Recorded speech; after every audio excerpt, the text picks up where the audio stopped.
Salam sejahtera dan salam Sarawakku sayang, bersama saya Janet Bennett. Tumpuan berita.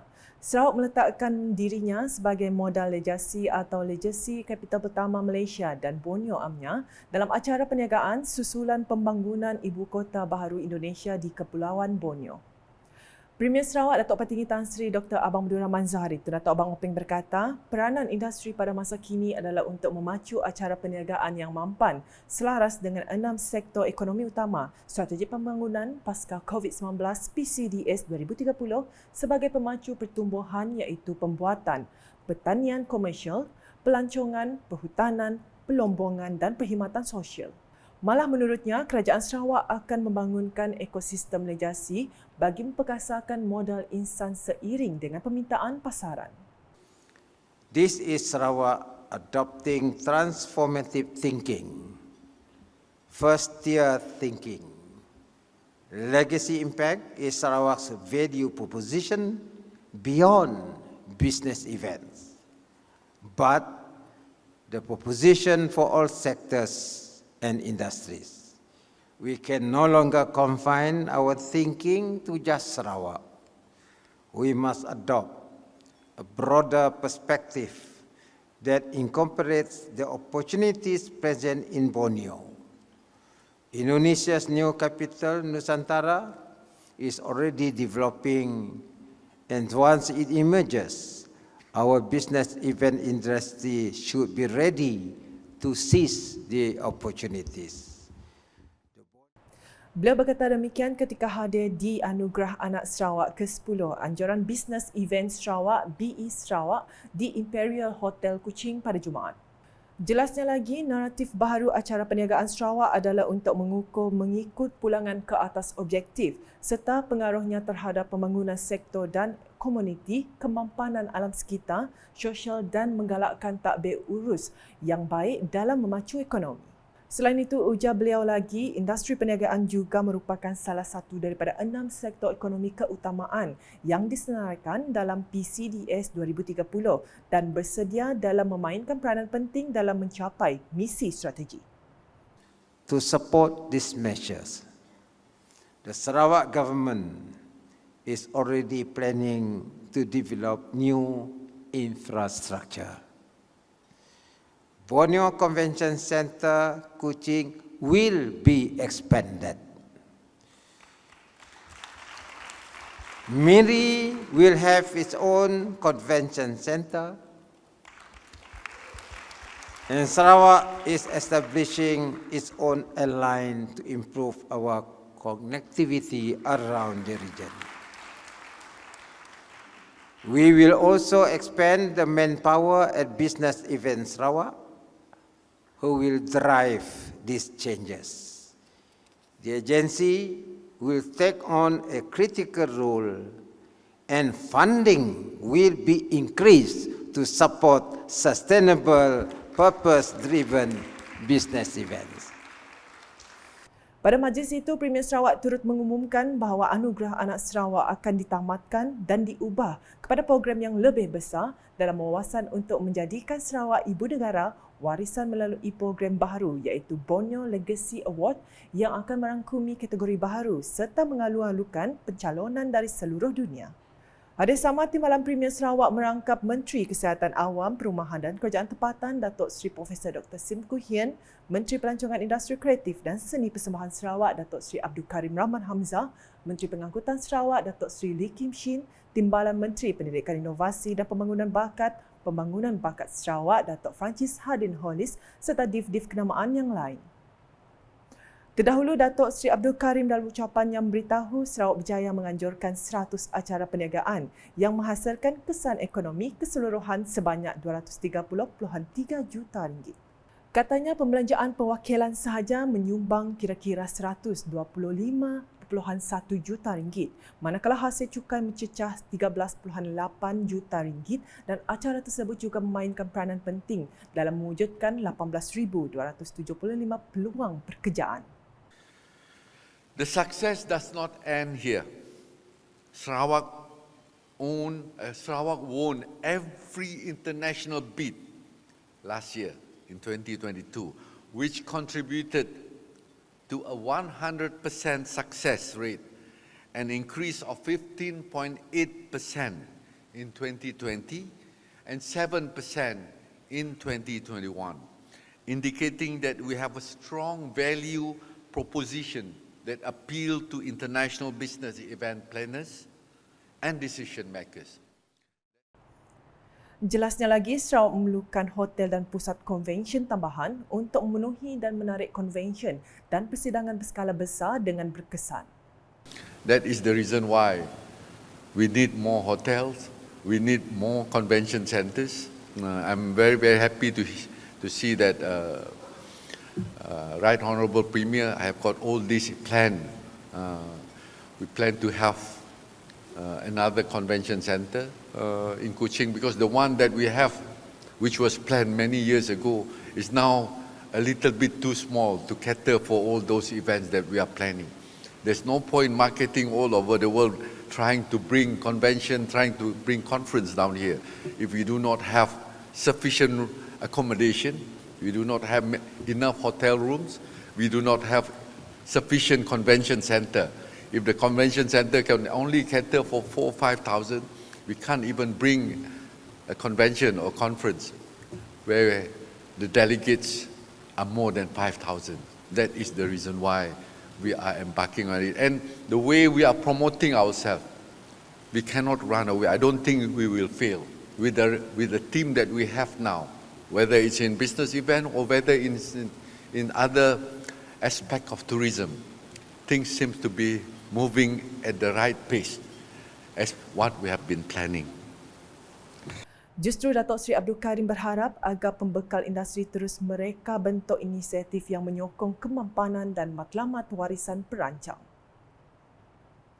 Laporan seterusnya, Timbalan Premier Sarawak Datuk Seri Profesor Dr. Sim Kui Hian telah melakukan kunjungan hormat terhadap Menteri Pembangunan Kerajaan Tempatan Ngah Korming di Putrajaya pada Khamis. Menurut Datuk Seri Dr. Sim, kunjungan hormat itu bertujuan memohon pertimbangan dari Korming dan Jabatan Bomba dan Penyelamat Malaysia untuk menuluskan dan membina lebih banyak balai bomba dan penyelamat di Sarawak. Justru beliau meminta Jabatan Bomba dan Penyelamat Sarawak menyediakan analisis faedah kos dan build of quantity bagi balai bomba baru itu untuk tujuan pertimbangan khas dari pihak Kementerian Pembangunan Kerajaan Tempatan. Dalam pada itu, Datuk Seri Dr. Sim yang juga Menteri Kesihatan Awam, Perumahan dan Kerajaan Tempatan membawa isu-isu tentang pembangunan di Sarawak, termasuk membanyakkan lagi projek rumah mampu milik di bawah program Projek Perumahan Rakyat, meningkatkan dana pembiayaan program penyelenggaraan perumahan bernilai RM11 juta serta memohon agar Syarikat Perumahan Nasional Berhad dan Kementerian Pembangunan Kerajaan Tempatan menyelesaikan segala tuntutan yang tertunggak dengan segera. Ke perkembangan seterusnya, seramai 8 setiausaha politik kepada Premier Sarawak mengangkat sumpah di hadapan Timbalan Premier Sarawak Datuk Ahmad Douglas Gambas pada Jumaat. Upacara angkat sumpah berkenaan yang berlangsung di Wisma Bapak Malaysia di sini didahului Maurice Jonas Giri dari Parti Bumi Putera Bersatu PBB yang merupakan pelantikan semula. Turut mengangkat sumpah ialah Roslyn Mampong Sambai dan Bel Agan Bernard Agan juga dari PBB, Ko Tek Wan, Kwa Jack Seng dan Angeline Stephen Raja dari Parti Rakyat Bersatu Sarawak SUPP serta Roselyn Neging dan Padang Semat dari Parti Rakyat Sarawak PRS.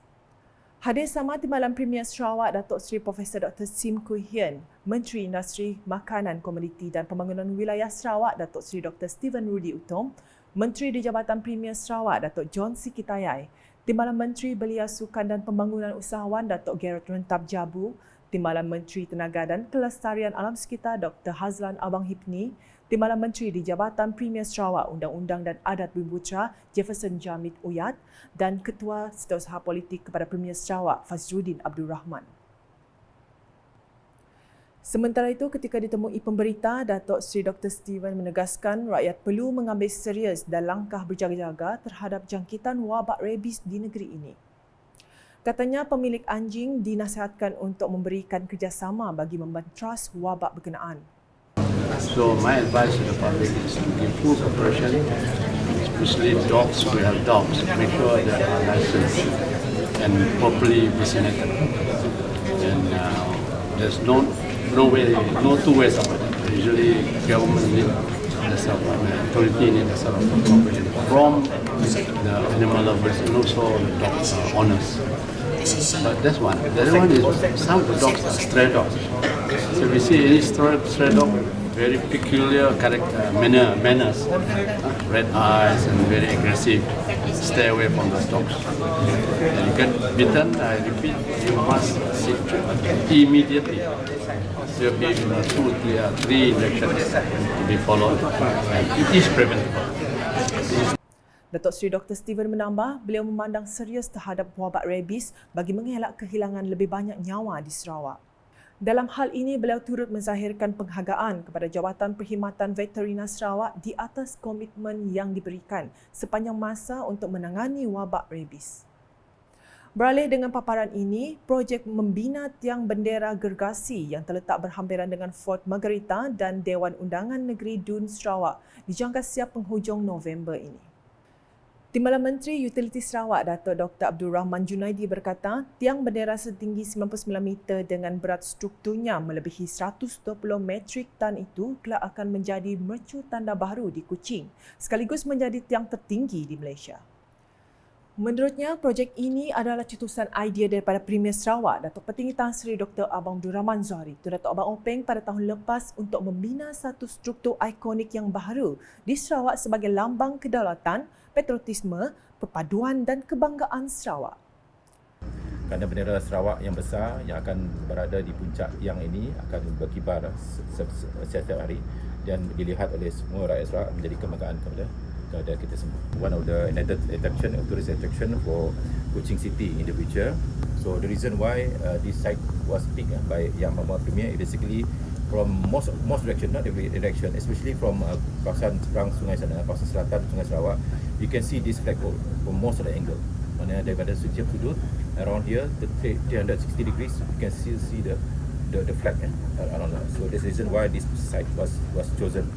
If you observe around here, kita ada banyak komponen-komponen pelancongan yang ada di sini. Pertamanya of course Dewan Undangan Negeri, keduanya kita ada Fort Margherita, ketiganya kita ada Botanical Garden. Of course the next one will be English Tea House yang ada berada di bawah sana hampir siap, yang bersambung dengan walkway yang akan menghubungi Kampung Boyan. Di situ kita ada produk pelancongan juga kita berikan kampung. Lepas itu daripada English Tea House kita ada Cascading Waterfall yang dibinakan oleh pihak BKU dan pelancongan. Tangga Cascading ini akan bersambung dengan tempat tapak tiang. So we have about 6 or 7 even 8 attraction ya, komponen yang akan menjadi tempat ini menjadi tempat yang menarik. Yang bendera tersebut bersebelahan dengan Dewan Undangan Negeri menghadapi waterfront dan ia menjadi lokasi penting untuk penganjuran aktiviti tempatan dan aktiviti antarabangsa pada masa yang akan datang. Katanya ketika ditemu bual media selepas melakukan lawatan ke tapak pembinaan tiang bendera gergasi tersebut pada Jumaat. Pihak kontraktor KKB Engineering Berhad dalam taklimatnya kepada Datuk Dr. Abdul Rahman memberitahu sebanyak 12 skop kerja akan dilaksana sepanjang pembinaan projek ini dari awal hingga siap. Tegas beliau, pembinaan projek ini bukan mudah memandangkan ia baru dibina pada 13 Mac yang lalu dan perlu disiapkan pada tahun ini. Pembinaan projek ini is not easy, it's not straightforward, it's very difficult. Number one, because of the location. Kerana tempat yang very small, very tight, tapi dapat juga dilaksanakan. Dan of course yang paling penting untuk kita semua ialah dari segi time frame.